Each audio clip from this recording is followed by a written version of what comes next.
আপনার মিটারে যদি এরকম একটা রিভার্স বাতি থাকে আর এই বাতিটা যদি মিটমিট করে জ্বলে তাহলে কিন্তু আপনার বিদ্যুৎ বিল বেশি আসবে।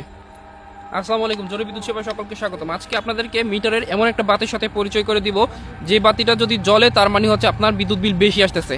এটা কিন্তু মিটারের কোনো সমস্যা না, এটা হচ্ছে আপনার ঘরের হাউস ওয়ারিং এর সমস্যা। যদি আপনার ঘরের ভিতরে হাউস ওয়ারিং এর সমস্যা থাকে তখনই কিন্তু এই রিভার্স বাতিটা জ্বলবে, আর যখন আপনার এই রিভার্স বাতিটা জ্বলবে তার মানে হচ্ছে আপনার বিদ্যুৎ বিল বেশি আসতেছে। তো এই সমস্যা কি কারণে হয় সেটা হচ্ছে আপনার আর্থিং তারের সংযোগ যদি মেইন সুইচে নিউট্রাল তারের সাথে দেয়া থাকে তখন কিন্তু এই রিভার্স বাতিটা জ্বলবে, তখন আপনার বিদ্যুৎ বিল বেশি আসবে।